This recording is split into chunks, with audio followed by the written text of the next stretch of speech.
que es quien va a dar la clase hoy. Perfecto, ahí vamos a grabar. Bueno, les voy a presentar a Gisela. Espérenme un minuto. Ahí va. Bueno, Gisela Martínez es licenciada y profesora en letras con orientación en psicolingüística de la UBA. Su campo de estudio se relaciona principalmente con la pragmática lingüística y la comprensión de textos. Actualmente ejerce como docente de la materia Neurofisiología de la carrera de Psicología de la UBA y como profesora adjunta de la materia Psiconeurolingüística en la maestría en Neuropsicología Aplicada del Instituto Universitario del Hospital Italiano.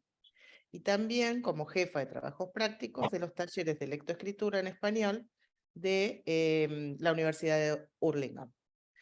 Bueno, bienvenida Gisela. A Gisela la conocí dentro de un marco de una maestría en la que fue mi profesora.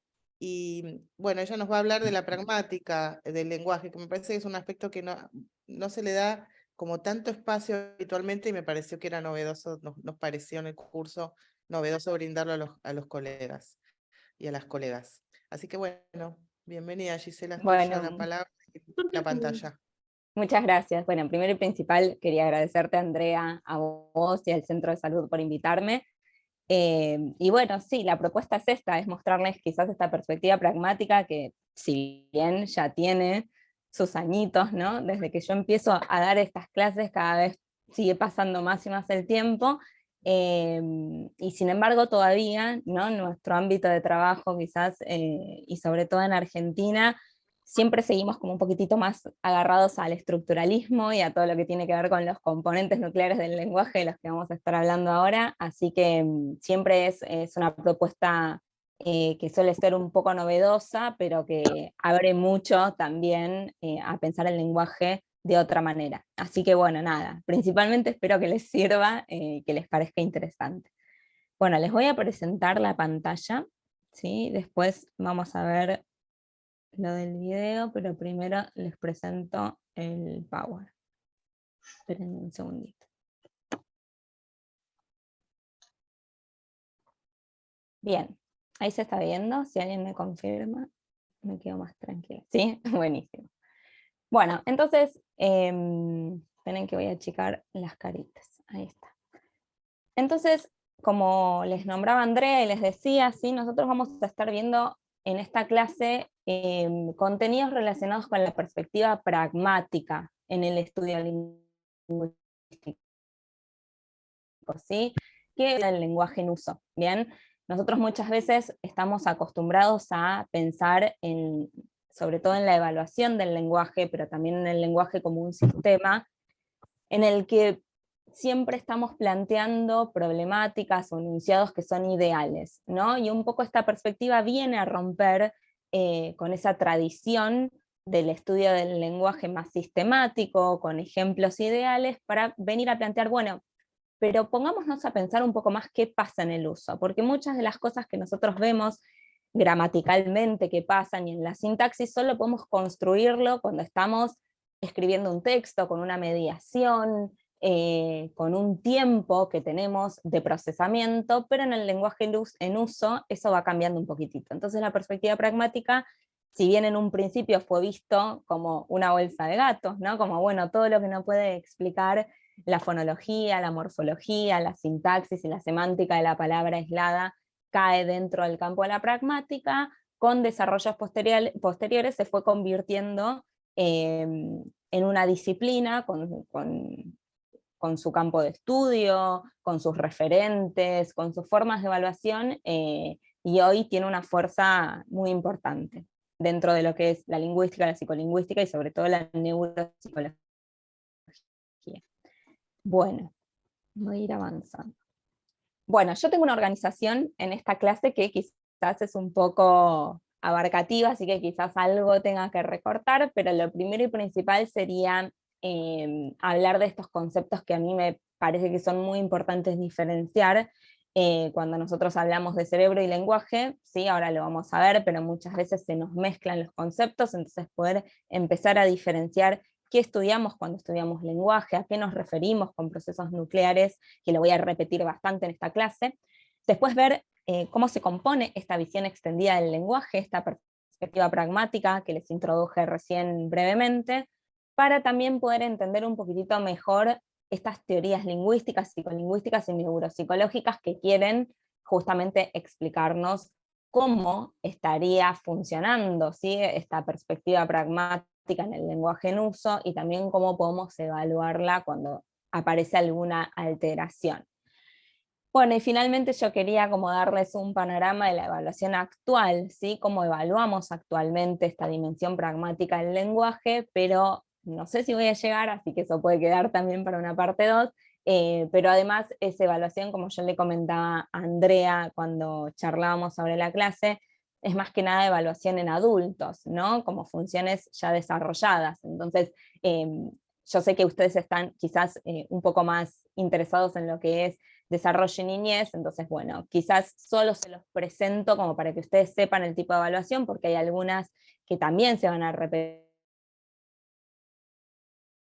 en la evaluación de la niñez, y vamos a profundizar.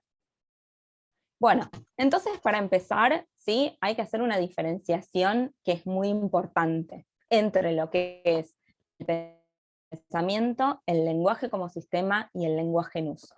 Durante mucho tiempo, ¿sí?, sobre todo en los inicios de la lingüística, y sobre todo estudios tradicionales del lenguaje, que podemos ya irnos muy lejos en la historia de hablar de análisis filosóficos del lenguaje, muchas veces se tomó al lenguaje como si fuese el vehículo del pensamiento, y era difícil como distinguir qué era pensamiento y qué era lenguaje, ¿no? Como que en casos lo que se planteaba era que sin lenguaje no había pensamiento, ¿no? Como que era un vehículo sine qua non para que uno pudiese organizar el pensamiento, expresarlo, trabajar, ¿no? Trabajar con el pensamiento a partir del lenguaje. Hoy en día, ¿sí?, se ha avanzado mucho en el estudio del pensamiento y del lenguaje, y por ejemplo sabemos que existe el pensamiento sin lenguaje, ¿sí?, el pensamiento en mapas, pensamiento conceptual. Mismo sabemos que personas que no pudieron desarrollar el lenguaje por algún tipo de alteración o lo que sea, también tiene pensamiento, y que los chicos, ¿sí?, en su etapa prelingüística también hay pensamiento. Entonces, un poco como que eso nos permitió diferenciar lo que es el pensamiento del lenguaje. Pero a su vez, también cuando nosotros logramos, ¿sí?, decir, bueno, el lenguaje tiene una entidad propia, que podemos estudiarlo y analizarlo autónomamente, tuvimos como un gran desarrollo de, como yo les decía, el lenguaje, el estudio del lenguaje puntual como sistema, lo que hizo que se nos aislara un poco de el lenguaje en uso, ¿no? Entonces todos los desarrollos de la lingüística que hablan del lenguaje como sistema, como puede ser la lingüística estructural más saussuriana, ¿sí?, o la lingüística generativa, mismo chomskiana, que plantea que el lenguaje funciona como un sistema con sus unidades que se combinan entre sí, y a partir de esas combinaciones nosotros podemos explicar todo el funcionamiento. Bueno, justamente eso nos va a dejar componentes que tienen que ver con el uso, que no se van a poder explicar desde esa perspectiva sistemática, ¿sí? Entonces, si ustedes leen, por ejemplo, la gramática generativa funcional de Chomsky, en muchos casos dice, bueno, esto que tiene que ver con el uso, nosotros no lo vamos a estudiar, ¿sí? Eso pertenece a otro campo, pertenece a la filosofía, pertenece a la psicología, pero también, ¿sí?, apartarse de eso es no estudiar el lenguaje en sí mismo, porque todas esas influencias de la psicología, del contexto, están condicionando el lenguaje también como sistema. Entonces, ahí es que va a venir esta perspectiva pragmática de decir, no podemos dejarlo afuera, no podemos decir esto no lo estudiamos, sino que tenemos que incorporarlo porque forma parte de la entidad del lenguaje como sí mismo. Entonces, cuando nosotros estudiamos el lenguaje como un sistema de comunicación, es decir, ya no aislado como álgebra, no como sistema matemático, sino que ya estamos viendo su funcionalidad también para el ser humano, es decir, decir, como un sistema de comunicación, lo primero que nosotros vamos a ver es esta diferenciación en lo que son los procesos nucleares del lenguaje, ¿sí? ¿Por qué esto es importante? Porque estos procesos nucleares del lenguaje son los que siempre se estudiaron también en las alteraciones del lenguaje. Es decir, que siempre que nosotros queríamos evaluar un paciente o evaluar el desarrollo del lenguaje para ver si la adquisición estaba sucediendo correctamente, evaluamos estos procesos nucleares, que podemos dividirlos en dos grandes bloques. Lo que es el léxico, ¿sí? Que evaluaría, por ejemplo, desde una perspectiva estructural, el signo lingüístico, la conformación del léxico mental, ¿sí? Por ejemplo, cuando evaluamos vocabulario, la diferenciación entre palabras de contenido y funcionales, ¿sí? Yo les voy a ir reponiendo algunas cosas porque quizás son muy de la lingüística, pero cuando hablamos de palabras de contenido hablamos de sustantivos, adjetivos, verbos, mientras que de las palabras funcionales hablamos de las preposiciones, de las conjunciones, ¿sí? Lo que nos permite unir y relacionar esas palabras de contenido. También las palabras de clase abierta, clase cerrada, ¿sí? Por ejemplo, sustantivos como nosotros podemos seguir generando en base, no sé, por ejemplo, empieza a existir el WhatsApp y le ponemos un nombre, ¿sí? Entonces eso pasa a ser un sustantivo de clase abierta, mientras que las palabras de clase cerrada serían los adverbios, las preposiciones, las conjunciones, donde no se agregan nuevas palabras, ¿no? Eso por un lado, todo lo que tiene que ver con el componente lexical. Y por el otro lado tenemos el componente de la gramática, que son estas reglas que a nosotros justamente nos permiten combinar unidades menores para formar ya sea nuevas palabras, ¿sí? O nuevas oraciones. Por eso, dentro de lo que es la gramática, podemos distinguir la fonología, que nos permite combinar los distintos sonidos del lenguaje para crear palabras, la morfología, que son los componentes mínimos de significado, ¿sí? Por ejemplo, poder agregar prefijos y sufijos a raíces para poder generar nuevas palabras, y la sintaxis, que justamente tiene que ver con la organización sintagmática de las palabras y cómo se relacionan jerárquicamente. No, la vez que fui a acomodárselo al Zoom, no pude porque no le andaba. Perdón, En su Silvia, tenés el computadora. micrófono En la mía abierto. anda. Bueno, continúo, ¿no? Y la sintaxis, que entonces es esta organización de las palabras para formar oraciones. ¿Bien? Entonces, cuando nosotros pensamos el lenguaje como sistema, ¿sí? O sea, desde esa perspectiva que yo les decía anterior, más estructuralista, más generativista, nosotros vamos a estar hablando de lo que es la composicionalidad del lenguaje, ¿sí? Y con composicionalidad justamente nos referimos a cómo estas reglas de combinación nos permiten poner en juego entre sí a los distintos signos lingüísticos, a los distintos ítems lexicales, relacionarlos en estas estructuras jerárquicas y de esa manera entonces poder explicar cómo a partir de elementos finitos, como son los ítems lexicales y las reglas gramaticales, yo puedo generar infinitas oraciones, ¿sí? Eso es a lo que nosotros nos referiríamos con composicionalidad del lenguaje, y es un poco lo que expresó Chomsky al hablar de la productividad y la creatividad del lenguaje, ¿sí? Cuando hablamos de productividad estaríamos hablando justamente de esta capacidad para con elementos limitados, ¿sí? Poder generar elementos ilimitados, como son todas las oraciones del lenguaje, pero también la creatividad, que esto en adquisición del lenguaje es algo que llamó mucho la atención de los investigadores, que era cómo nosotros somos capaces de comprender y producir enunciados lingüísticos a los que nunca antes nos habíamos enfrentado, ¿sí? Porque no es que nosotros aprendemos el lenguaje por imitación, y eso también lo vemos en los errores, por ejemplo, de regularización que cometen los chicos.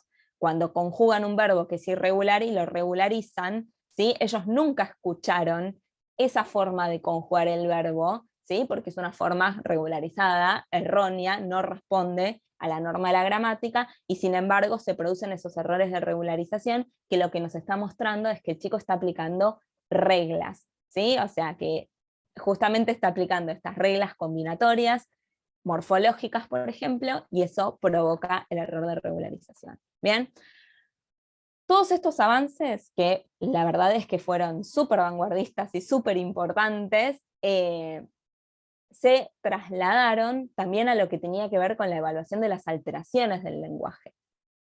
Y así es que se generan y se desarrollan todas estas evaluaciones de las afasias, que muchos de ustedes conocerán, ¿no? Pero todas estas pruebas, que son las evocaciones léxicas, que tiene que ver con juicios gramaticales, con decisiones lexicales, ¿no? Todas estas evaluaciones que nosotros utilizamos a la hora de evaluar a un paciente que tiene una alteración del lenguaje van a estar basadas en estos procesos nucleares.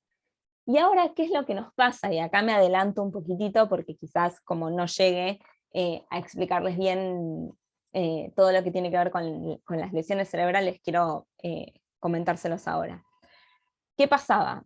A mediados del siglo XX, ¿sí? Un poquitito pasadito, ya más o menos décadas del 80, empezamos a ver en neuropsicología que hay algunos pacientes que estas pruebas basadas en los procesos nucleares del lenguaje se rinden perfectamente y sin embargo la persona sigue diciendo yo no logro comunicarme, o sea, siguen asistiendo a las consultas para decir hay algo que falla, yo no puedo relacionarme con la gente, no puedo interactuar, no puedo realizar mi vida cotidiana. Y cuando se los evaluaba con estas pruebas, rendía perfecto, no tenía ningún problema dentro de lo que eran los procesos nucleares del lenguaje. Y lo que empiezan a ver es que los problemas que manifiestan estas poblaciones, por ejemplo, los lesionados, lesionados del hemisferio derecho, principalmente son los primeros pacientes que se empiezan a estudiar, que tienen este patrón de rendimiento donde rinden bien en los procesos nucleares, pero manifiestan que no pueden comunicarse, que fallan en la interacción, lo que empiezan a ver es que la interacción va más allá de estos procesos nucleares. Pero por más que estos procesos nucleares no están afectados, la afectación que tienen en el lenguaje es tan grande que condiciona su calidad de vida, ¿sí? Y esto es muy importante porque hasta el momento, por ejemplo, a estos pacientes no se les daba certificados de discapacidad. ¿Por qué? Porque iban, los evaluaban con estas pruebas, rendían perfecto, los mandaban a la casa, ¿sí? Y estas personas no podían comprender los textos que leían, no podían identificar que una persona estaba siendo irónica o sarcástica, no podían reconocer cuando les decían una expresión idiomática, ¿sí? Una frase hecha, la interpretaban de forma literal, entonces estaban súper condicionados. Yo me acuerdo que nosotros en el hospital donde yo empecé a trabajar, que es el Hospital Eva Perón de San Martín, el ex Hospital Castex, teníamos un paciente que era abogado y había tenido una lesión en el hemisferio derecho. Y entonces él venía y decía, yo no puedo trabajar así, porque yo no puedo saber si la persona me está mintiendo, si está siendo irónica, si está siendo sarcástica, no puedo comprender como el trasfondo de lo que me están diciendo, ¿no? Entonces esa persona estaba completamente condicionada en su forma laboral por la alteración del lenguaje adquirida, ¿sí? Que tenía.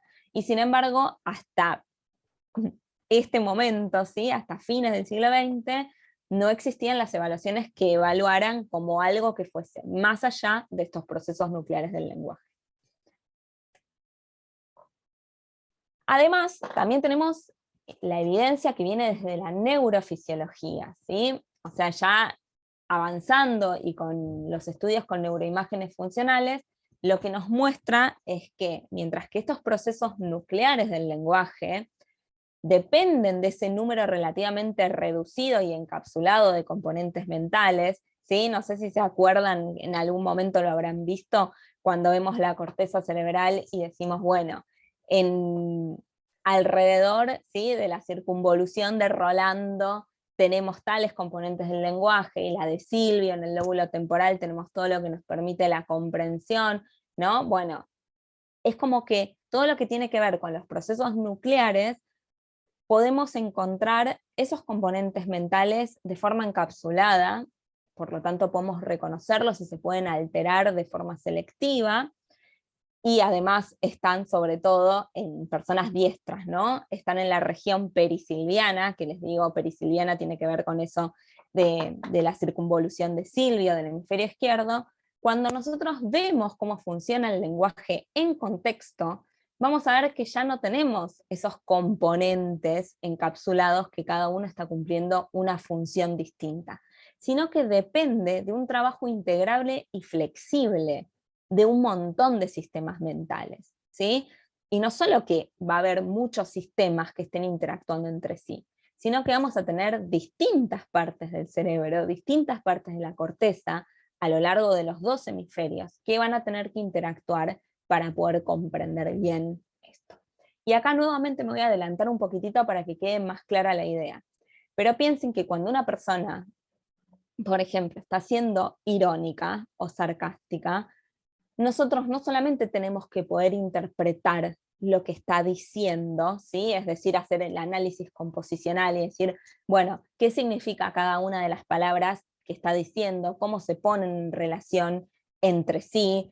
¿Sí? O sea, a nivel gramatical, sintáctico, sino que también tenemos que decir, bueno, ¿qué piensa esta persona acerca de este hecho? ¿No? Tenemos que ir más a la cognición social, a esto que nosotros llamamos atribuir conocimientos y estados mentales. Tenemos que decir, bueno, ¿qué es lo que realmente piensa? ¿Siempre pensó de esta manera? ¿Qué es lo que está tratando que yo interprete? Entonces fíjense cómo ya no nos alcanza solo con lo lingüístico, sino que necesitamos otros sistemas, ¿sí?, que interactúen para poder comprender ese tipo de enunciado que es un poco más complejo.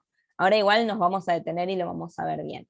Pero ahora sí les quiero mostrar un ejemplo, y acá es la parte un poquito más difícil, porque les tengo que compartir una pestaña con sonido. Esperen que, a ver si sale.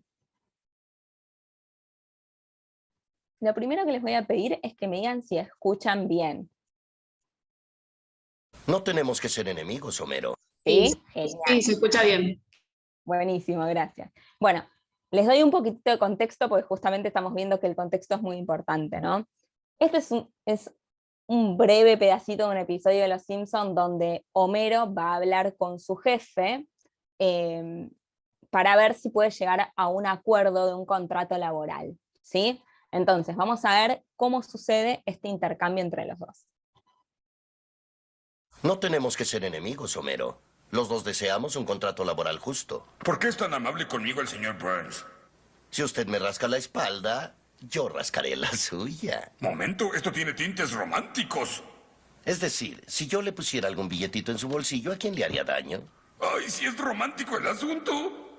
Después de todo, podemos hacerlo todo juntos, ¿no cree? Lo siento, señor Burns, pero no me gustan las cosas que no se pueden decir. Me siento halagado, tal vez un poco curioso, pero la respuesta es no.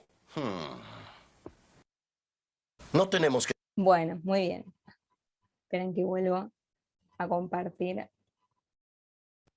Bueno, y acá la pregunta que yo siempre les hago.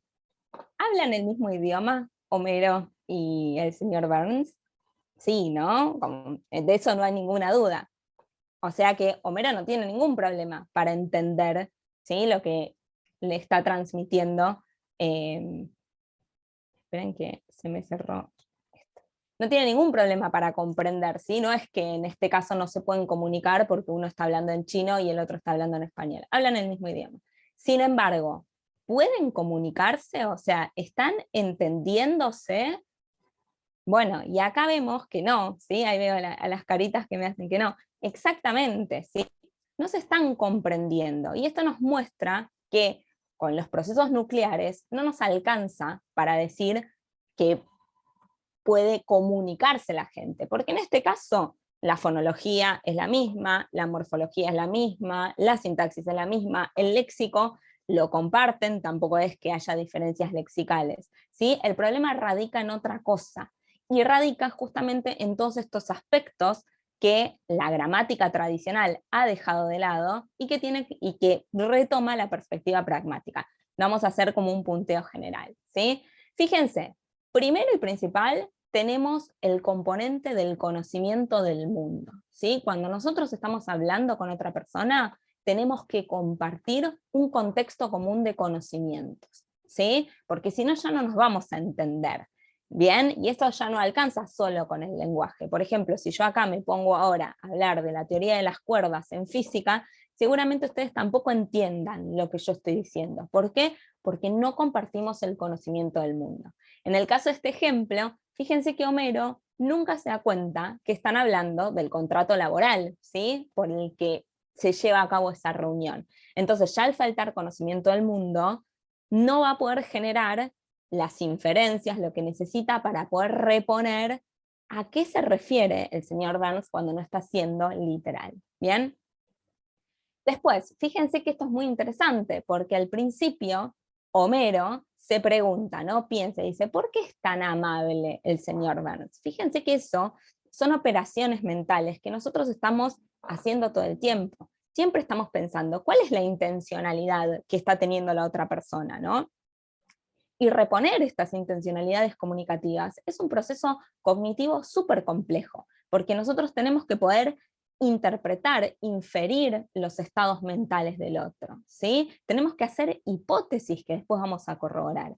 Y ni hablar, como pasa en este ejemplo, que el señor Burns siempre es un personaje que es muy malvado, y tiene una actitud completamente diferente. Entonces ahí registrar como esa diferencia en la actitud también está dando un significado que yo tengo que poder evaluar. Bueno, después el señor Burns le dice, si usted rasca mi espalda, yo rascaré la suya, ¿no? Que está utilizando una frase hecha, una expresión idiomática que nosotros tenemos que recuperar como un todo, ¿sí? Nosotros sabemos que alguien nos diga eso nos está diciendo, si yo te ayudo ahora, vos me vas a ayudar después. ¿Qué pasa si nosotros no podemos hacer esas operaciones mentales que nos permiten recuperar el significado como un todo? Bueno, podemos interpretarlo de forma literal. Y es lo que le pasa a Homero. Por eso, al interpretar de forma literal la propuesta de rascarle la espalda, piensa que es una proposición romántica. Y fíjense cómo, y esto a mí me parece que es genial, por eso el ejemplo, fíjense cómo todo el modelo mental que va construyendo Homero de por qué se da esa charla, se va construyendo sobre estas confusiones. ¿Por qué? Porque no puede hacer estos pasos.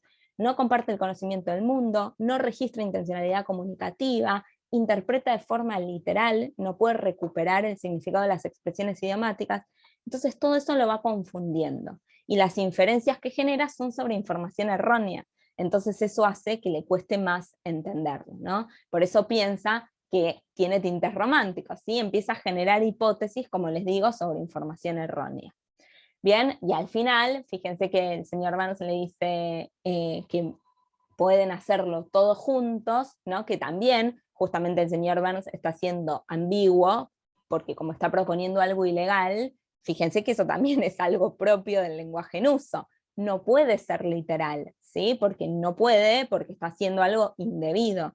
Entonces utiliza la ambigüedad, la polisemia, esperando que la otra persona sea capaz de inferir el significado de esa conversación, y Homero justamente no puede hacerlo. ¿Bien?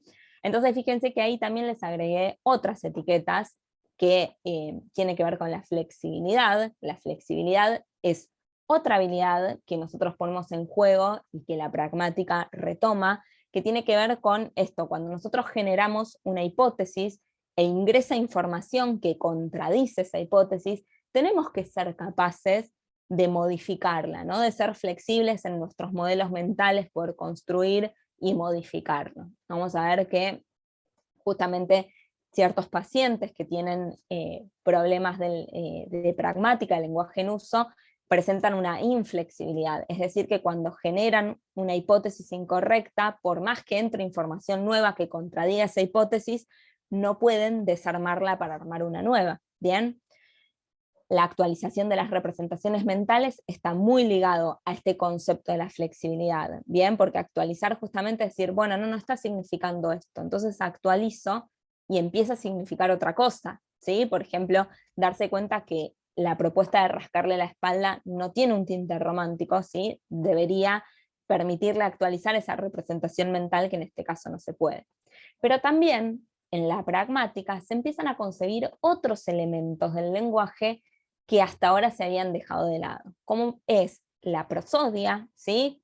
Los significados, sobre todo, que son vehiculizados por la entonación, por la prosodia, y los gestos, ¿sí? Los gestos también nos transmiten mucha información. Entonces, en este caso, cuando le dice lo de si le rasca la espalda y le guiña el ojo al señor Burns, eso nos está transmitiendo un montón de información de que no tenemos que interpretarlo de forma literal, ¿sí? Entonces, Por eso ahí tienen como el último cartelito, que es el de la cooperación comunicativa, porque lo que nos está diciendo la perspectiva pragmática es que tenemos que cooperar tanto emisores como receptores para generar el significado de cada emisión. Bien, y esto es súper importante, porque durante mucho tiempo se planteó al receptor, ¿sí?, de los mensajes, de los enunciados, como un cuerpo pasivo, ¿sí?, que solo escuchaba y decodificaba. Y esta perspectiva pragmática nos está diciendo, no, los dos somos activos, porque fíjense todas las cosas que tenía que hacer Homero para poder interpretar este enunciado complejo, ¿sí? Entonces, esta perspectiva pragmática nos va a extender un poco la visión del lenguaje. Ya no vamos a estar hablando de esos procesos nucleares del léxico y la gramática, ¿sí?, sino que vamos a estar estudiando todos los procesos por los cuales nosotros como seres humanos producimos e interpretamos significados en contexto, ¿sí?, cuando estamos usando el lenguaje. Y acá empieza el desarrollo más teórico, más complejo, porque lo primero que va a decir es esto que yo les estaba diciendo. El significado del hablante, ¿sí?, por ejemplo, lo que nos está diciendo el emisor, ya no va a ser solo ese significado explícito, bien, como el que por ahí en la gramática generativa o estructural veíamos con la composicionalidad del lenguaje, ¿sí? Ya no nos alcanza solo con conocer qué significan las palabras y cómo se organizan entre sí en un sintagma, sino que también voy a tener que tener en cuenta el significado implícito. ¿Qué es lo que me está queriendo decir? ¿Qué no está diciendo y por qué no lo está diciendo? ¿Qué es lo que omite? ¿Qué está esperando que yo reponga? Entonces, no solo nos va a alcanzar con la decodificación del lenguaje, sino que también vamos a tener que ser capaces de generar estas inferencias, ¿bien? Y la inferencia tiene que ver con esto, con la reposición de aquello que no está dicho, ¿sí? Imagínense que si dijéramos todo, el lenguaje perdería una de sus capacidades principales, que es la economía. Entonces hay muchos vacíos, ¿sí?, que nosotros, vacíos de contenido, lingüísticos, que nosotros en la conversación estamos reponiendo todo el tiempo. Y para eso, acá sumamos otra cosa que es interesante. No nos alcanza con el contexto lingüístico, es decir, cómo se relacionan las palabras entre sí, que si se acuerdan de Saussure, él hablaba, ¿no?, de las relaciones sintagmáticas y el valor de los signos lingüísticos, como un signo es lo que es por oposición a los otros y por las relaciones que establece con los otros. Bueno, ese sería el contexto lingüístico y obvio que lo necesitamos, porque para poder interpretar una oración lo necesitamos, pero también vamos a necesitar del contexto extralingüístico. ¿Qué está pasando en cada situación particular? En el ejemplo de los Simpson, la discusión por el contrato laboral es el situacional, ¿sí?, pero también el sociocultural, porque nosotros pertenecemos a diferentes culturas, y cada cultura también tiene como ciertas reglas, ciertas normas de uso que también transmiten significado. Lo que yo les decía, ¿sí?, por ejemplo, en este capítulo de Los Simpson, al estar proponiendo algo que en esa sociedad es ilegal, ¿sí?, como una coima o un arreglo interno, no puede hacerlo de forma explícita, ¿bien? Quizás en otra sociedad eso no cambiaría, ¿sí?, porque esos arreglos son habituales y cotidianos, pero en este caso tenemos que tener también en cuenta ese contexto extralingüístico. ¿Bien? Como les decía, acá empieza, ¿sí?, a aparecer una frase que va a ser muy importante dentro del estudio de la pragmática, que son las intencionalidades comunicativas, porque acá lo que nos está importando también son las funciones del lenguaje, ¿sí? Entonces, ¿cuál es la intención que quiere transmitir la persona, ¿sí? Eso es lo que yo tengo que tener en claro desde el primer momento para poder analizar correctamente un enunciado en contexto. ¿Bien? Y por eso es que la perspectiva pragmática ya deja de ser un estudio del sistema del lenguaje para hacer el estudio del lenguaje como un instrumento para la comunicación. Ya a mí no me interesa analizar la gramática de forma aislada, ¿sí?, como quizás sucedía en el estructuralismo o en el generativismo, sino que acá me interesa estudiar el lenguaje en su función primordial, que es la comunicativa. Entonces yo voy a estudiar para qué el ser humano emite un cierto enunciado, ¿sí? Ya no tanto el cómo ya lo sabemos, ya lo hicieron ¿sí? Los modelos lingüísticos anteriores, pero acá lo que me interesa es el para qué, ¿sí? ¿Por qué actúa de esa manera? Bien. Si hay preguntas y me quieren interrumpir o lo que sea, me avisan, ¿sí? Pues a veces veo el chat, pero no llego a leer. Bien, entonces, esto un poquito para resumir lo que estuvimos diciendo, pero ¿los procesos nucleares son suficientes para explicar todos los fenómenos lingüísticos? Bueno, ya podemos decir que no con lo que estuvimos viendo, ¿no? Y fíjense, acá tenemos otro ejemplo que ustedes van a encontrar mucho en la bibliografía, porque es el ejemplo típico, el de ¿podrías pasarme la sal? ¿Sí? Estamos muy acostumbrados. Si nosotros lo analizamos solo hasta el nivel semántico, es decir, el nivel de la palabra aislada, podríamos decir que esta pregunta justamente está preguntando por las capacidades del interlocutor para llevar a cabo esa acción. ¿Sí? Si yo le pregunto a alguien, ¿podrías pasarme la sal? Por ejemplo, podría contestarme sí, o podría contestarme no, y que termine ahí, porque yo le estoy preguntando si podría. Pero todos sabemos que en realidad acá hay un pedido de acción, ¿sí? Hay un significado implícito que yo no puedo reponer con la composicionalidad del lenguaje. Tengo que ir un paso más allá. Y fíjense que no hay ninguna señal gramatical que me lleve a la búsqueda de ese significado implícito, sino que tiene que ver, como les decía, con el contexto social y cultural, ¿sí? Imagínense, yo siempre doy este ejemplo, pero imagínense que hay alguien que se quebró una mano, ¿no? Entonces está con el yeso, está muy incómodo. Si yo ahí le pregunto, ¿podrías pasarme la sal? Puede ser que le esté preguntando por las capacidades, y que si me dice no, ahí se termina la respuesta. Pero en general, siempre tengo que ir un paso más allá, ¿sí? Buscar ese significado implícito. Entonces, por eso la perspectiva pragmática se va a dedicar al estudio de todas estas emisiones lingüísticas que son un poco más complejas, que no nos alcanza con la composicionalidad para explicarlas, como son los actos de habla, las metáforas, las ironías, los proverbios, los engaños, las metidas de pata. Bien, acá tienen otro ejemplo muy común, el patio es un chiquero, ¿no? Que sería una metáfora. Fíjense, acá el contexto de enunciación, el conocimiento del mundo, el reconocimiento de las intenciones del emisor y otros factores extralingüísticos son los que nos van a permitir distinguir si la persona está dando el significado metafórico, que es que el patio está sucio, o si realmente, por ejemplo, si estamos en una chacra, nos está diciendo que ese lugar, ese patio, es donde se crían a los chanchos. ¿Sí? Entonces siempre la perspectiva pragmática lo que va a sostener es que tenemos una doble tarea que realizar. Por un lado, tenemos que reconocer ese significado proposicional del enunciado, ¿sí? Que eso lo podemos explicar con el principio de composicionalidad, reconocer los significados de las palabras individuales, la estructura gramatical en la que se empiezan a relacionar esos ítems léxicos entre sí, pero no nos alcanza cuando estamos en este tipo de enunciados, ¿sí? O sea, si yo ahora les digo el té está caliente, con eso alcanza, ¿sí? Me quedo en el significado proposicional y puedo saber cuál es el significado, ¿bien?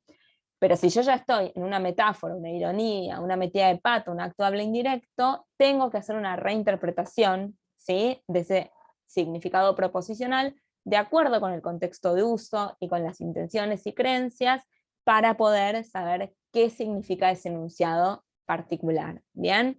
Y ese va a ser el aporte de la pragmática, ¿sí? Si yo, por ejemplo, ahora les diga, qué frío que está el té, supónganse que no estamos a distancia, ¿no? Que estamos juntos, y les digo, qué frío que está el té, quizás alguien me diría, ¿te lo caliento? ¿Sí?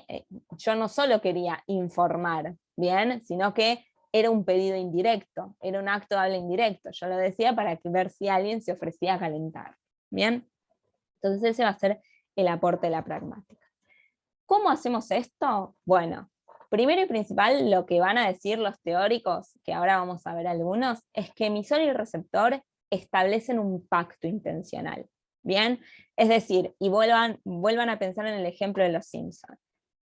El señor Burns quiere que Homero sea capaz de entender sus intenciones, ¿sí? Porque quiere que comprenda lo que le está comunicando. ¿Bien?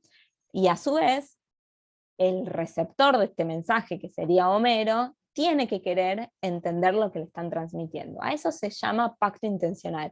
un reconocimiento de las intenciones. Es decir, que el emisor tiene que ser lo suficientemente claro en ese contexto como para que el otro entienda, y el otro tiene que como poner todos sus recursos cognitivos para tratar de entenderlo. De esa manera es que funciona la comunicación. Si falla este pacto intencional, no va a haber comunicación posible, que es lo que nos pasa en el ejemplo.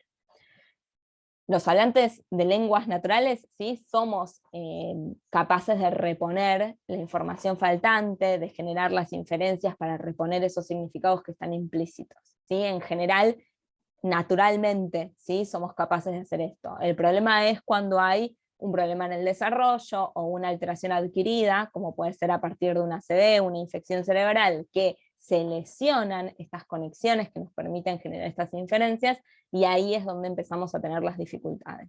Y como les decía, lo que tenemos que tener en cuenta es que ya acá no nos alcanza con esos componentes nucleares, sino que ya estamos hablando de habilidades de orden superior, ¿sí? Cuando hablamos de habilidades de orden superior, estamos hablando de muchos componentes del sistema cognitivo que tienen que estar funcionando todos correctamente para que todas estas cosas que estuvimos viendo de la lengua y del contexto se combinen y así generar el significado de cada acto comunicativo. ¿Sí? Vamos a ver que necesitamos funciones ejecutivas para poder jerarquizar la información, memoria de trabajo para poder sostener la información que consideramos relevante y trabajar con ella. Vamos a necesitar cognición social, ¿sí?, para poder reponer creencias, intenciones comunicativas, ¿sí?, inferir qué es lo que está pasando en la mente del otro. Entonces, todos estos componentes van a tener que estar funcionando de forma adecuada para que yo pueda reconocer una ironía, un sarcasmo, una metida de pata. Bien, y ahora sí me voy a detener un cachito en las teorías lingüísticas más importantes de la perspectiva pragmática para que tengan un vistazo general y después también puedan incursionar en lo que más les interese. La primera teoría, y la que abre un poco, que por eso le llamamos el padre de la pragmática, es la teoría de los actos de habla de John Austin. Fíjense la época, ¿no? O sea, ya mediados del siglo XX, que publica, en realidad da unas conferencias que luego se juntan y se publican como un libro que se llama Cómo hacer cosas con palabras. Bien, lo que va a sostener Austin es que cuando nosotros emitimos enunciados, cuando hablamos, estamos haciendo cosas, ¿sí? Es decir, que estamos produciendo cambios en el mundo, ¿sí? Entonces eso es lo que nos diferenciaría, él ya empieza a diferenciar entre oración y enunciado, mientras que la oración puede ser esta oración ideal, ¿sí?, propia de las que encontramos en los libros de gramáticas, el enunciado ya va a ser una oración en contexto, en uso, ¿sí? Y por eso va a decir que, a diferencia de la oración, que yo puedo evaluarla en términos de gramaticalidad y agramaticalidad, ¿sí?, dependiendo de si sigue las normas de una gramática o no, cuando yo tengo un enunciado voy a hablar de condiciones de felicidad, ¿sí? Por ejemplo, si ese cambio que tendría que suceder en el mundo se produce de forma feliz o infeliz, ¿sí?, que de forma infeliz sería que no se produjo, ¿bien? Y para esto va a decir que los actos de habla se dividen en tres partes. El acto locutivo, que es aquello que yo digo, ¿sí?, exactamente las palabras que yo emito, ¿bien? Y sería lo que mi receptor escucha de forma literal. Después tengo el acto ilocutivo, que el acto ilocutivo tiene que ver con la intencionalidad comunicativa que yo quiero transmitir, ¿sí? Ya fíjense que no es lo que digo, sino la intencionalidad que busco transmitir. Y finalmente el acto perlocutivo, que es la consecuencia de ese acto de habla en el mundo, es ese cambio que pretendo que suceda. Bien, lo que él va a decir es, vamos a tener actos de habla de dos tipos. Los actos de habla directos son aquellos en los que el acto locutivo y el ilocutivo coinciden, ¿sí? Por ejemplo, cuando yo les digo, el té está caliente, ¿sí?, en esa oración yo estoy transmitiendo un estado del mundo, el calor que tiene el té. Mi acto ilocutivo es transmitir esa información, nada más. Entonces ese es directo. Distinto es el acto de habla indirecto, donde justamente el acto locutivo no coincide con esa intencionalidad comunicativa del hablante. Y ahí yo necesito generar una inferencia ¿sí? Para poder reponer qué es lo que me está tratando de decir la otra persona. Es el caso de, che, qué frío que está el té, ¿no? O sea, en ese parecería que yo estoy transmitiendo una información, pero en realidad, ¿sí? Si yo repusiera cuál es el acto ilocutivo, sería, andá y calentame el té, ¿sí? Pero fíjense, porque ahí ustedes me preguntarían, ¿y por qué somos tan complicados? ¿Por qué usamos actos de habla indirecta? Bueno, hay toda una teoría que se llama la teoría de la cortesía, que dice que nosotros tratamos como de no imponernos frente al otro para no ofenderlo, ¿sí? Si yo agarro a cualquiera de ustedes y digo, anda y calentame el té, bueno, probablemente se ofendan, ¿sí? Porque les estoy dando una orden. En cambio, decir, qué frío que está el té, parece que surge de ustedes mismos la propuesta de ir a calentarlo, pero en realidad también está ese pedido, ¿sí?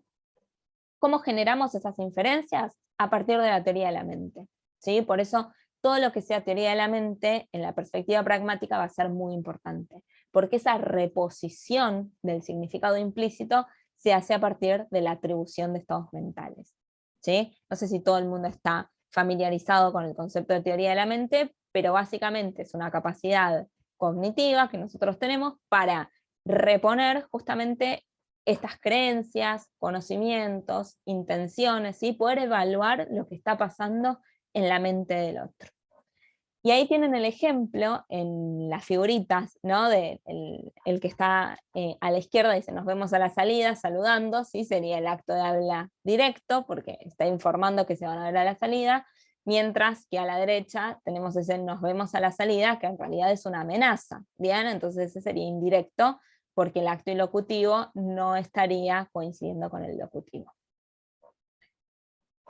Bien, después tenemos la teoría de las implicaturas conversacionales de Grice, ¿sí? Que es más o menos la misma época. Fíjense que estas personas eran todos filósofos del lenguaje, ni siquiera venían de la lingüística, ¿no? Porque la lingüística estaba súper enfocada en lenguaje como sistema. El lenguaje como sistema, tengo que entenderlo como si funcionara como unas matemáticas, ¿no? Entonces son los filósofos del lenguaje los que empiezan primero a replantearse estas cosas. Y Grice se va a hacer una gran pregunta, que es, bueno, perfecto, entiendo lo de los significados implícitos, todo bien, pero ahora, ¿cómo somos capaces de inferirlo? ¿Bien? Y entonces él lo que va a hacer es una propuesta, que vamos a ver después que se simplifica porque es bastante compleja, pero es quien plantea sobre este principio cooperativo, que esto sí es muy importante y se va a sostener en todas las teorías de la pragmática, que es que nosotros, tiene que ver con esto de compartir las intencionalidades, ¿no? El principio cooperativo. Yo voy a tratar de que me entiendan y espero que la otra persona haga todo su esfuerzo para entenderme, ¿sí? Cuando converso. Y para eso lo que va a decir es, yo como emisor, ¿sí? De un enunciado, tengo que respetar 4 máximas. La máxima de cantidad, que es que voy a dar la información necesaria, ni más ni menos, para que la otra persona me entienda. La de calidad, que es, no voy a mentir, ¿sí? Voy a decir la verdad. La de relevancia, que es, todo lo que yo diga va a ser importante, va a ser relevante a lo que quiero transmitir, y la de modo, que es que no voy a ser ambiguo, voy a tratar de ser lo más claro posible. Entonces dice, qué hermoso sería el mundo si todos respetáramos las máximas, todo sería súper claro, ¿sí? No habría ningún problema interpretativo porque todos seríamos claros, daríamos la información necesaria, relevantes, no pasaría nada. Pero justamente lo que va a decir es que cuando nosotros violamos ostensiblemente alguna de estas máximas o el principio cooperativo, es cuando se va a generar esto que él llama una implicatura conversacional. ¿Qué significa? Bueno, tengo que generar una inferencia porque acá lo que me están tratando de decir es algo distinto, ¿sí? Esa implicatura no se va a desprender justamente del significado final de las palabras, ¿sí? Sino que tengo que ser capaz de reconocer cuál es esa intención, ¿sí? Y para eso tengo que analizar el contexto. Bien, ¿qué sería violar una máxima? Bueno, por ejemplo, que alguien me diga, ¿va a venir tu mamá a cenar esta noche? Y que yo le diga, uy, se cortó la luz, ¿sí? Le contesto, ahí estaría violando la máxima de relevancia, porque la respuesta que yo le estoy dando, ¿sí? No es relevante a la pregunta que se me hizo. ¿Por qué estoy haciendo eso? Bueno, porque no quiero contestar, ¿sí? Porque quiero cambiar de tema, lo que sea. Pero a eso es a lo que nos referimos con una máxima, una violación ostensible de una máxima. Que sea tan obvio que estamos violando una máxima como para que la otra persona se dé cuenta que tiene que reponer algo, ¿sí? Es decir, que estoy tratando de decirle algo, pero no se lo quiero decir de forma directa. Y el principio cooperativo, que seguramente esto les suene, cuando se pelean con alguien y la otra persona sigue hablando y uno se va, ¿no? Que es como que dice, bueno, no voy a seguir cooperando en esta conversación, ¿sí? Entonces ahí también está significando algo para la otra persona. ¿Bien?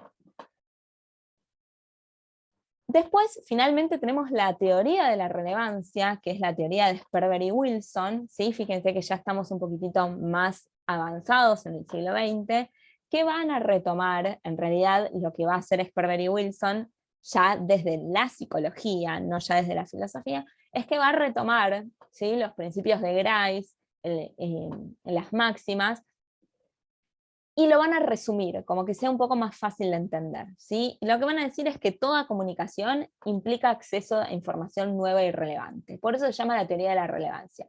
Ellos van a decir, las 4 máximas no nos importa, porque en realidad si vos estás violando la máxima de cantidad, no está siendo relevante. Si violás la de la calidad, no está siendo relevante. Si violás la de modo, no está siendo relevante. Entonces la única máxima que existe es la de relevancia, porque nosotros cuando nos comunicamos, lo que queremos es acceder a información, y no solo información nueva, sino información que sea importante. A eso nos referimos con relevante. ¿Bien? Entonces, lo que ellos van a decir es, nosotros generamos inferencias cuando queremos obtener esa información relevante y parece no haberla, ¿sí? Que sería, por ejemplo, cuando una persona me contesta otra cosa. Entonces, como me contestó otra cosa, digo, che, no me está dando información relevante, ¿sí? Entonces, bueno, empiezo a generar inferencias para ver qué me quiso decir. Para esto lo que va a decir es que tenemos que construir un contexto común de conocimientos y creencias, ¿sí? Porque yo tengo que compartir información, y esto es a lo que nos referíamos al principio con información de la situación, pero también sociocultural, ¿sí? Yo tengo que compartir ciertos conocimientos y ciertas creencias con mi interlocutor. Y de esa forma es que voy a poder reconocer esa intencionalidad implícita. Y acá directamente ellos sí ya van a empezar a hablar de inferencias no lingüísticas, porque ya no nos alcanza el lenguaje, ¿sí?, sino que van a empezar a hablar de estas inferencias más mentalistas, ¿sí?, más relacionadas a la teoría de la mente. Entonces, el ejemplo que ellos dan es, vas a comprar ese vestido, si la persona contesta, no me queda un centavo, fíjense que yo tengo que tener este contexto común de conocimientos y creencias. Por ejemplo, conocer que los vestidos cuestan dinero, que no suelen costar poco dinero, sino que suelen costar mucho dinero, que si yo no tengo plata, no puedo realizar un intercambio de bienes, ¿sí? Entonces todos esos conocimientos se ponen en común. Y entonces cuando yo escucho el no me queda un centavo, la persona no me contestó, no voy a comprar ese vestido, o sí voy a comprar ese vestido, me contestó otra cosa. Entonces yo digo, esa respuesta no fue relevante a mi pregunta, por lo tanto me está tratando de decir otra cosa, ¿sí? Con ese contexto en común de conocimientos y creencias, puedo reconocer, si no tiene plata, por tanto, no va a poder comprar ese vestido, por lo que la respuesta es no. Fíjense que hay mucho de la lógica también acá, ¿no? Obviamente que nosotros todo esto lo hacemos sin reflexión, lo hacemos sin conciencia de estos procesos que estamos realizando. Pero lo que es interesante es que cuando nos encontramos, por ejemplo, con un lesionado cerebral, vemos cuáles son estos pasos en los que fallan, y por lo tanto podemos reponer que un sistema sin patología, sin alteración, estaría realizando de forma muy veloz y sin acceso a la conciencia todas estas reflexiones. Bien, entonces finalmente lo que van a decir Sperber y Wilson es que las metáforas, por ejemplo, que ellos se centran sobre todo en las metáforas, implican un procesamiento complejo. Pero nuevamente, acá la pregunta sería, pero espera, si el lenguaje tiende a la economía, a economizar recursos, siempre nosotros como seres vivos tendemos a economizar recursos, ¿por qué estaríamos haciendo esto que implica un procesamiento más complejo? Bueno, lo que ellos van a sostener es que este procesamiento más complejo nos permite obtener más información, que a eso se refieren con mayores efectos cognitivos. ¿Sí? Obtengo más información, y como nuestro objetivo como seres humanos es acceder a información nueva y relevante, sigue siendo productivo. ¿Sí? Entonces ahí tienen el ejemplo que dan ellos, que dice: Julián, sos un puerquito, dicho de una madre a un hijo, no solo va a significar que el nene, no sé, se ensució, ¿sí? Que sería como el significado literal, no sería lo mismo que la madre le diga: Julián, sos un sucio o estás sucio, fíjense lo agresivo que suena, a Julián sos un puerquito, ¿sí? Le está diciendo que está sucio, pero también le está diciendo que genera ternura y está tratando de ser cortés, ¿sí? De no ser agresivo. Entonces ahí estarían los mayores efectos cognitivos. Bien. Ya estoy en las 10, pero les quiero mostrar esto, y si quieren con esto ya le vamos dando un cierre si nos queda para el intercambio. Entonces, un poco como resumen, lo que vamos a ver es que tenemos, como yo les decía, ¿no? Son un montón de procesos cognitivos que están involucrados en el procesamiento del lenguaje. Conocimiento de la lengua, ¿sí? Por ejemplo, saber cuáles son las estructuras gramaticales que están permitidas en el español, o, no sé, morfológicamente, ¿sí? Cómo se conforman los sustantivos, los verbos, todo lo que es conocimiento de la lengua. La memoria a largo plazo, porque por ejemplo, para saber el significado de cada una de las palabras de los ítems léxicos, yo tengo que tenerlos almacenados en mi memoria de largo plazo, ¿sí? La memoria operativa, ¿sí? La memoria de trabajo, como yo les decía, poder sostener esa información en la memoria, pero también poder operar con ella para generar las inferencias, ¿sí? Sostener cierta información que yo sé que es relevante para poder ponerla en juego con el contexto sociocultural. Las funciones ejecutivas, esta diferenciación, ¿sí? Por ejemplo, esto de poder decir, bueno, ¿cómo organizo la información? ¿Qué pasos tengo que hacer? ¿Cuál es la información más importante? ¿Cuál es la secundaria? ¿Qué es accesorio? ¿No? Finalmente, la coherencia central, ¿cómo organizo yo toda esa información para llegar a un significado único? ¿Bien? Todo esto tendría que ver con los procesos cognitivos, pero también tenemos esa gran pata que yo les digo que se incorpora ahora, que es la cognición social. La cognición social tiene que ver con todas estas operaciones mentales que subyacen a las interacciones sociales, ¿sí? Las que me permiten atribuir estados mentales, conocimientos, intenciones, creencias. Y es interesante porque se han visto dobles disociaciones. Es decir, personas que sus procesos cognitivos están completamente conservados y tienen problemas en cognición social, como pasaría con los chicos que tienen autismo de alto rendimiento, ¿sí? El Asperger, que justamente los procesos cognitivos están bien y por eso no tienen problemas, por ejemplo, con matemática o con lógica, pero sí tienen problemas para relacionarse socialmente. Y también vemos el caso contrario, donde la cognición social está completamente conservada, por ejemplo en el síndrome de Down, pero los procesos cognitivos son los que presentan alteraciones. Entonces esto nos está mostrando que son procesos independientes, pero que cuando estamos viendo funciones complejas, como lo que tiene que ver con la pragmática, tienen que estar funcionando los dos, tienen que estar funcionando en simultáneo, ¿sí? Colaborando, para que nosotros entonces podamos tener un buen rendimiento con estos enunciados complejos que nos implican las dos patitas. ¿Bien? Bueno, como les decía, después yo tengo toda otra parte, ¿sí? que está un poquito más relacionada con lo que tiene que ver con las alteraciones específicas del lenguaje, pero me parece que quizás como un pantallazo para explicarles de qué se trata esta perspectiva pragmática y cómo se inserta también en el estudio del lenguaje, creo que ya les di un montón de información y si no, quizás los termino confundiendo. Preguntas, comentarios, incertidumbres. Abrimos entonces para el intercambio y Gisela, lo que te quería preguntar sí o sí es cómo se da esto en niños, es decir, cómo se va desarrollando o qué hitos del desarrollo hay, porque estuvimos hablando un poco de estas funcionalidades, pero bueno, muchas y muchos de nosotros trabajamos con niños. Bueno, yo les voy a pasar después, si les parece, les paso algunos artículos sobre pragmática en niños, porque en realidad es muy interesante que el desarrollo de la pragmática, lo que se dice es que llega, o sea, se termina de desarrollar a finales de la adolescencia, ¿sí? Y esto es súper interesante, no solo para lo que es la evaluación, sino también para el contexto educativo. A mí me pasa, yo también doy clases en la secundaria y muchas veces en los manuales nos aparecen trabajos con poesía, ¿no? Y trabajar metáforas, aliteraciones, ¿no? Figuras retóricas que son muy complejas en un primer año, donde los chicos tienen 12 años.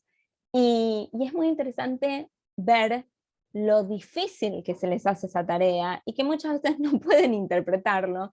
Y nada, yo como vengo con todo este bagaje, digo, bueno, claramente es que la función no está del todo desarrollada y por eso les cuesta tanto como acceder a esos significados no literales, ¿no? Pero digo, esto también lo traigo porque es como que esta perspectiva pragmática tiene que llegar a todos lados, ¿no? Desde la clínica hasta también lo que es lo educativo. Pero si nosotros analizamos, por eso les quiero mandar los artículos de Barón y Cohen, que son quienes lo analizaron, más o menos lo que se establece es que entre los 3 y los 4 años empezarían a desarrollarse las primeras funciones, sobre todo relacionadas con la atribución de estados mentales, ¿sí? Hay una prueba que, bueno, yo no llegué a mostrárselas, que es la prueba de Sally y Ann, que justamente es con unas muñequitas y lo que se le muestra al chico es como un cómic donde está una muñequita que guarda un osito de peluche en una canasta y después se va y viene otra chica, lo saca de esa canasta y lo pone en un armario, ¿no? Entonces al niño se le pregunta, ¿dónde piensa la primera muñequita que va a estar el osito de peluche? Y entonces ahí lo que vemos es si puede hacer ese cambio entre el conocimiento que él tiene y el que tiene el personaje, ¿no? Esa sería como la primera pauta que a nosotros nos estaría diciendo, bueno, cognición social se está desarrollando de forma correcta, ¿sí? Es muy interesante porque, por ejemplo, los estudios llevados a cabo con chicos con autismo muestran que no pueden desprenderse del conocimiento que ellos tienen del mundo. Entonces, en ese caso, sostienen que la primera muñequita va a pensar que está en el armario, ¿sí? No puede atribuir ese conocimiento que es distinto al suyo. Pero después ese desarrollo es como que se va complejizando. No hay mucho hecho en niños, es un campo disciplinar que recién ahora se está desarrollando, ¿no? Pero más o menos sí lo que se sostiene es que, por ejemplo, el análisis complejo del sarcasmo, la ironía, las metáforas, más o menos entre los 12, los 15 años es que se va desarrollando esa función y a finales de la adolescencia estaría del todo desarrollada, ¿no? Y por eso también a veces nos cuesta tanto con los adolescentes que nos entiendan, ¿no? Pero bueno, es muy interesante por ahí ver eso, cómo en realidad lo que más evaluado está y más desarrollado es lo que tiene que ver con la cognición social, pero porque justamente es una de las patas más importantes también para entender la pragmática. ¿Puedo hacer una pregunta? Por Sí, claro. favor. Y una reflexión. Recibimos muchos niños en el Servicio de Psicopedagogía de la Universidad de Lomas, donde estoy trabajando, muchos niños diagnosticados con autismo, y observamos en muchos de ellos problemas y dificultades en el lenguaje. Qué interesante me parece niños derivados que después, con una evaluación exhaustiva por una fonoaudióloga o un fonoaudiólogo formado en estos campos, se puede ver que hay dificultades en la cognición social a nivel pragmático, semántico-pragmático, que es puro del lenguaje y no de una condición como es el autismo, y los niños quedan como marcados, etiquetados, y los padres desesperados. Y a lo mejor hay técnicas que se emplean y que realmente uno no ve que los niños avanzan. Entonces, qué importante es difundir. Y otra cosa más, también me parece, a ver qué opina usted, la importancia de poder pensar en este estudio pragmático, en este análisis pragmático en los niños que presentarían cierto tipo de discapacidad intelectual también, ¿no? No sé qué opina. Sí, completamente. Bueno, por parte, Gracias. no, por favor, a vos por la pregunta. Eh, Me parece muy interesante lo que estás mencionando y a mí siempre, bueno, yo soy bandera de interdisciplinariedad, ¿no? Porque me parece que no hay nadie que pueda abarcar todos los campos del conocimiento, y por eso los equipos interdisciplinarios me parece que son fundamentales. Eh, Pasa mucho esto, como yo les decía, no solo que son perspectivas bastante novedosas, sino que son perspectivas que muchas veces nos pasa esto, surgen, por ejemplo en este caso, surge de una reflexión más filosófica, después va al campo de la lingüística, después del campo de la lingüística va al campo de la psicología, de ahí a la neuropsicología, y entonces cuando nos llegan ya las herramientas como para poder evaluar, ya sea niños o sea pacientes, ha pasado mucho tiempo. Entonces recién ahora estamos empezando como a incorporar estas nuevas herramientas que nos permiten hacer diagnósticos más certeros o poder diferenciar, ¿no? Porque en muchos casos pasa esto. Puede ser una dificultad muy específica, pero que con las herramientas que nosotros tenemos de evaluación o los criterios diagnósticos que tenemos no podamos diagnosticarlo. Es muy interesante que, por ejemplo, en el DSM-5 ahora hay, no me acuerdo exactamente cómo se llama, pero está hecho como trastornos del desarrollo pragmático del lenguaje, creo, o alteraciones en el desarrollo pragmático del lenguaje. No me acuerdo bien el nombre. Creo que Andrea, vos lo sabías, Sí, ¿no? se llama así, porque, claro, porque en la escuela hay un niño que tuvo el certificado de discapacidad con diagnóstico de TEA y después su fonoaudióloga dijo que no, que era un trastorno pragmático del lenguaje, que la diferencia radicaba en que no tenía intereses restringidos y en el otro caso sí. Era como una única diferencia, pero es muy difícil diferenciarlo, de verdad. Exactamente, y eso es lo que nos pasa, bueno, que acá retomo lo que decía la compañera con el tema de los diagnósticos, ¿no? Los diagnósticos son etiquetas y muchas veces se pueden volver un poco reduccionistas porque, bueno, yo no trabajo con niños y trabajo con lesionados cerebrales, que eso es más difícil porque todavía es más abierto el campo, porque dependiendo del locus de la región y de las partes que están afectadas, todos los pacientes son distintos, y sobre todo cuando estamos hablando de estas habilidades que son más complejas y que ponen en juego múltiples componentes del sistema cognitivo. Entonces es como que la etiqueta muchas veces es muy restrictiva en este sentido, ¿no? Me parece que vamos justamente, estos cambios que se están haciendo en el DSM-5 y los cambios en los criterios diagnósticos, vamos justamente a tratar de diferenciar más estas cosas y que no todos los chicos que presentan un comportamiento similar tengan la misma etiqueta y caigan en el mismo diagnóstico. Pero bueno, como les digo, es una perspectiva que recién ahora, o sea, recién ahora está llegando al mundo y lamentablemente a nosotros nos llega siempre un poquitito después, pero yo creo que estos van a ser cambios muy, muy, muy importantes en nuestra formación y en nuestro trabajo. No me acuerdo si había algo más, creo que había una segunda parte en la pregunta, ¿puede ser? Que me haya olvidado. La otra parte era con respecto a la discapacidad intelectual, que muchas veces los niños que comprenden literalmente y demás, digo que es importante quizá poder evaluar desde la teoría de la mente también, ¿no? No sé, ¿qué opina?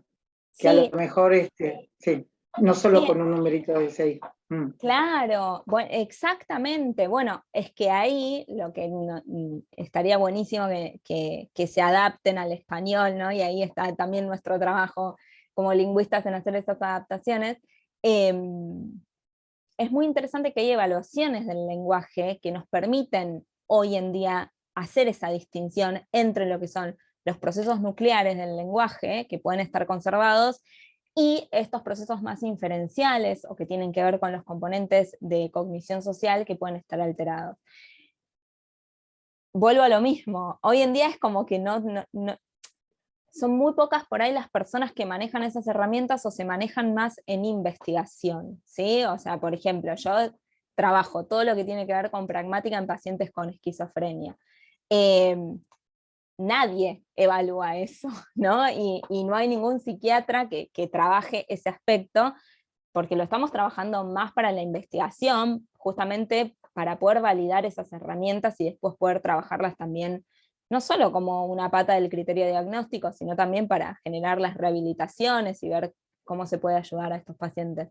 Pero sí, en realidad nosotros lo que tendríamos que hacer con estas poblaciones es evaluarlos con baterías que sean específicas para la evaluación del lenguaje y sobre todo de la pragmática del lenguaje, ver cuáles son los aspectos que están más comprometidos, y también hay a lo largo del mundo, sobre todo en Canadá, hay desarrollos de programas de intervención que son buenísimos y que tienen muy buenos resultados. Lo que pasa es que, bueno, todo eso hay como que adaptarlo. Pero sí, es muy interesante la pregunta, y sobre todo en estos artículos que yo les voy a mandar de Barón y Cohen, muestran, por ejemplo, solo con pruebas de teoría de la mente, es decir, que no se evalúa el lenguaje, sino que están evaluando teoría de la mente, pero muestran las diferencias en el rendimiento de chicos que tienen síndrome de Williams, chicos con síndrome de Down, chicos con autismo de alto rendimiento. Entonces ahí como que ya se pueden empezar a ver esos patrones de diferenciación en el rendimiento. Gisela, me acordaba cuando vos nos mostrabas Gracias. De nada. algunas de las pruebas, cuando no me acuerdo si era con esquizofrenia o también con lesionados de hemisferio derecho, que se mostraban, les hacía escuchar a una persona hablando y ellos tenían que determinar si esa persona estaba enojada, estaba triste, por la prosodia y por el modo de decir, y que no podían identificar el estado emocional del otro. Exactamente, sí, ni tampoco con los gestos, ¿no? Que es información que es muy importante a nivel extralingüístico, y no pueden hacer uso de esa información contextual para distinguir significados. Esa prueba de la que habla Andrea es una prueba que yo creo que hay dos pruebas que para mí hoy en día son muy ricas. Lo que pasa es que la segunda es muy compleja. La prueba de las prosodias, de comprensión y producción de prosodias, por ejemplo, lo que hacemos es que diferenciamos prosodia lingüística de prosodia emocional. La prosodia lingüística únicamente lo que diferencia son modalidades lingüísticas, ¿sí? Diferenciar una pregunta de una orden, de una afirmación. Eso con conocimiento lingüístico tiene que ser más que suficiente para poder hacerlo. Y por ejemplo, los pacientes que tienen esquizofrenia no tienen ningún problema para poder hacer esa diferenciación entre modalidades lingüísticas. En cambio, la emocional tiene que ver con el análisis de esas curvas entonacionales, pero para diferenciar contenido emocional, justamente. Por ejemplo, diferenciar entre tristeza, alegría y enojo. Y lo que vemos es que tanto los pacientes con lesiones del hemisferio derecho, como esquizofrenia, bueno, este tipo de pacientes tiene un gran problema para hacer análisis de esas curvas entonacionales para distinguir información extralingüística, que en este caso sería la emocional. Y la segunda prueba que yo les decía, que bueno, Andrés seguramente lo recuerdes porque es una de mis pruebas favoritas, es la de discurso narrativo. ¿Sí? Que la prueba de discurso narrativo que solemos tomar es un cuento. Lo que pasa es que para un chico es muy compleja la prueba, por eso está solo para adultos. Pero se le lee un cuento y se le pide que reponga la información de ese cuento, y es un cuento que sí o sí requiere generar una inferencia mentalista. Esto lo que quiere decir es que en el cuento el protagonista piensa un engaño, ¿sí? Quiere engañar a los vecinos para que hagan el trabajo por él. Y yo tengo que conectar todos los elementos de la historia, porque en ningún momento se habla del engaño, sino que yo tengo que ser capaz de inferir esa intencionalidad de engaño.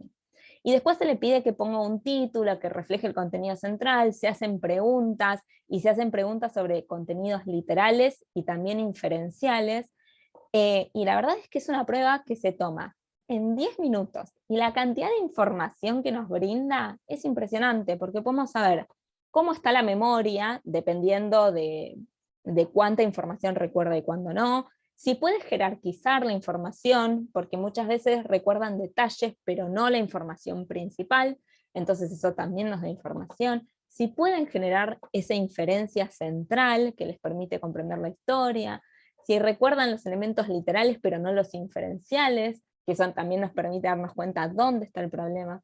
Entonces por eso les digo, con una buena evaluación diseñada, tampoco es necesario tomar baterías de horas, horas y horas, sino que necesitamos estas pruebas bien diseñadas, bien validadas, que nos permitan identificar todos estos aspectos.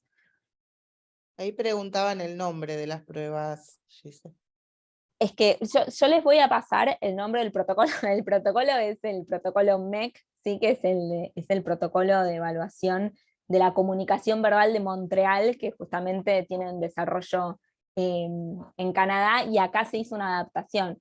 Pero como les digo, son evaluaciones para adultos, ¿sí? Porque son muy complejas. O sea, mismo para un paciente con una lesión cerebral se tiene que tomar en varias partes porque es complejo. Pero sí, se los paso también, después si quieren les paso un artículo que va a ser con adultos, porque solo esta batería sirve para adultos, pero puede ser interesante para ver cómo se evalúa.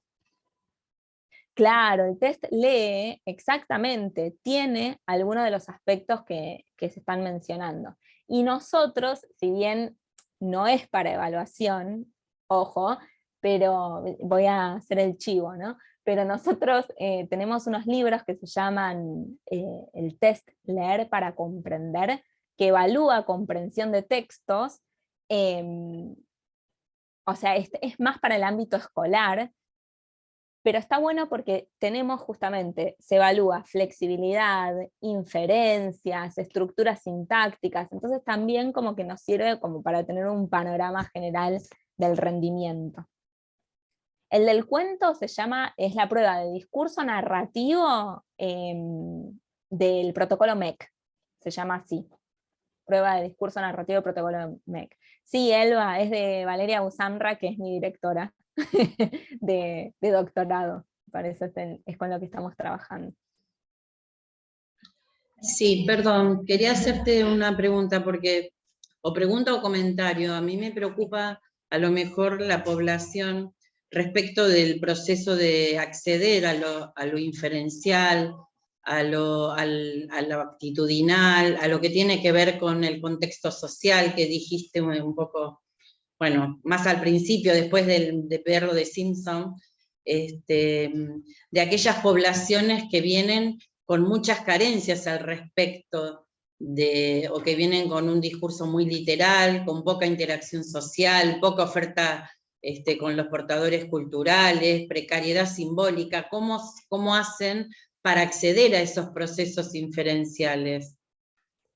Sí, completamente. Bueno, eso es algo muy de nuestro contexto sociocultural también, que muchas veces cuando nosotros estamos leyendo artículos de otros lugares del mundo, donde principalmente se están desarrollando, no se tienen en cuenta. La verdad es que ahí... Perdón, no, decime. No, que hablamos de lugares y de investigaciones que provienen de comunidades que me las imagino organizadas y, bueno, salvo aquellos niños lesionados o adolescentes, tenemos en nuestras comunidades un montón de niños en esta circunstancia, entonces uno debería pensar cómo acceder, además en lo pragmático, a esa parte inferencial o paraverbal.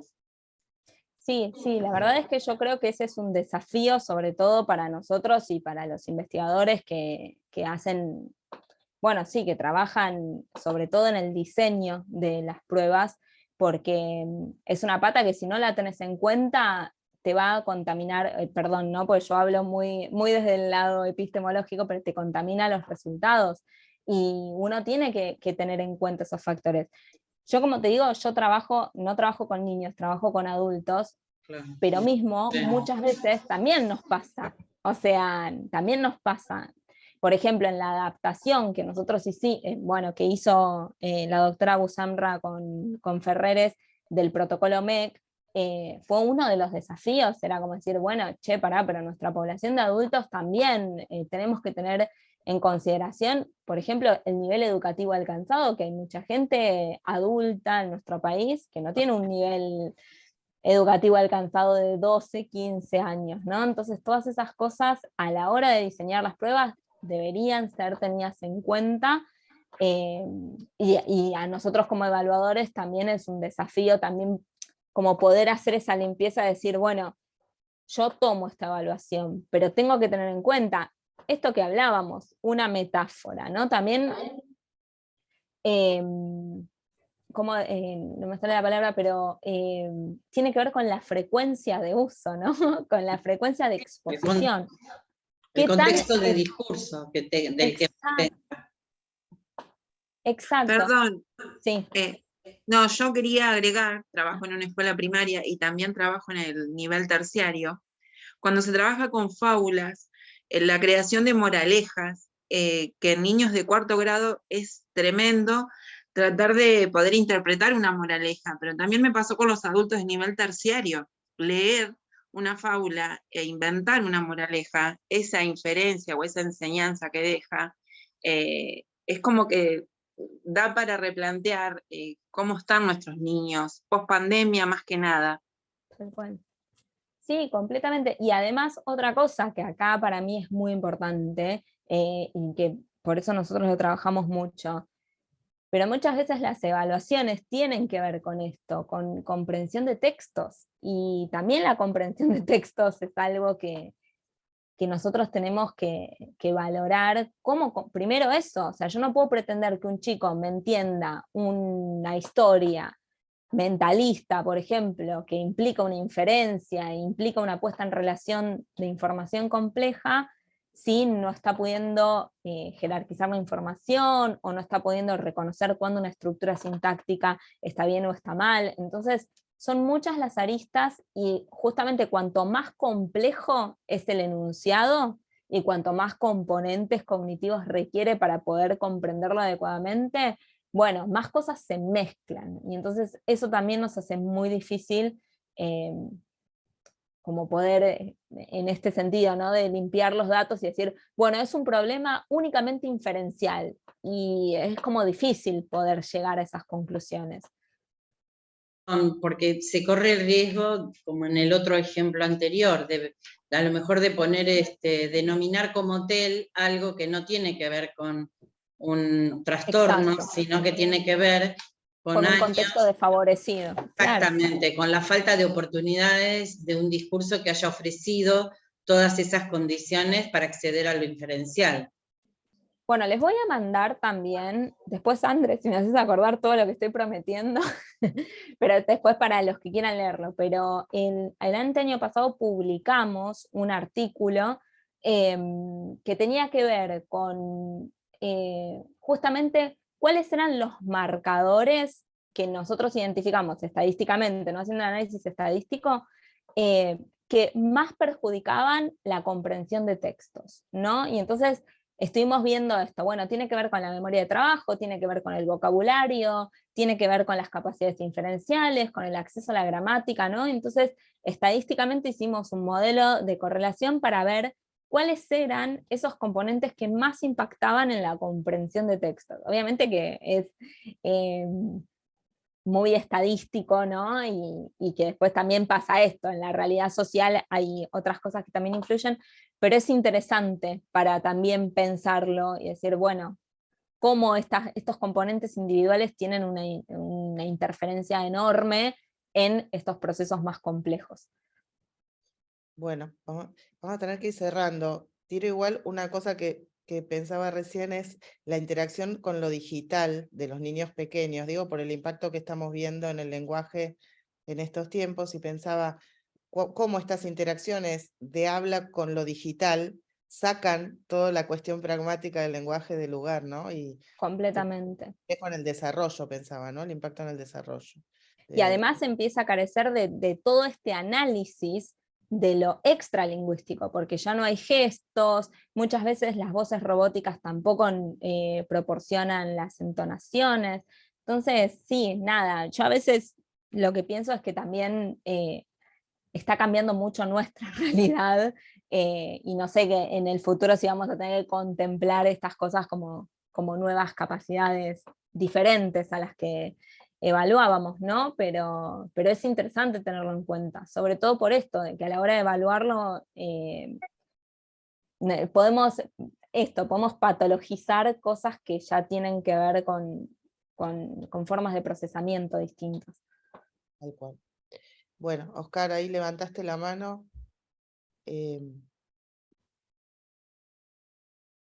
No te escuchamos, Oscar. Te escuchamos. No, no se te escucha. No sé por qué. Ahí. No. Si querés escribilo. No sé, sí. Pero bueno, vamos a ir cerrando. Bueno, Gisela, no sé, seguro que quedaron 1000 preguntas. Ahí en el chat te están agradeciendo. Lo No, puedes gracias leer. a ustedes por la atención y por las palabras. Y nada, cualquier cosa igual yo les voy a pasar mi correo, ¿sí? Andrés, si después vos querés pasarles mi correo por si quieren escribirme o lo que necesiten, y les paso todo este material para que lean si les interesa seguir ahondando en el tema. Dale, les mandamos por el mail los artículos que nos envíes y el mail tuyo, así se pueden comunicar si necesitan. Sí, Bueno, perdón, muchísimas también gracias. Muchas gracias. Perdón, Gisela, quería recordarles que para tener el presente tienen que poner en el chat, sí, nombre y apellido para las personas que están y no lo pusieron. Y muchas gracias, Gisela, por la clase. No, por favor, ustedes. Gracias, gracias. Clarísimo, bueno. A ver, ahí sí pudiera. Querían escuchar a Oscar, mira. Acá Oscar puso en el chat, un marco epistémico adecuado nos permitirá construir observables para incluir dimensión pragmática en los diagnósticos. Exactamente, sí, por eso yo considero que transmitir estas cosas es fundamental, porque muy poca gente está al tanto de estos avances y muchas veces nos queda en lo teórico y lo terminamos hablando los lingüistas en un congreso entre nosotros que ya lo conocemos, y entonces la difusión es muy importante. Buenísimo, sí, por eso nos pareció muy interesante traerlo a este curso. Así que bueno, 1000 gracias por tu tiempo, por tu dedicación a esta preparación tan clara de clase. Así que nada, una maravilla, Gis. Espero que sigamos en contacto en otros espacios. Muchas gracias, Andrea. Muchas gracias a todos también por la atención. Bueno, y los colegas, gracias y nos vemos en la próxima clase. Chao, chao, hasta luego.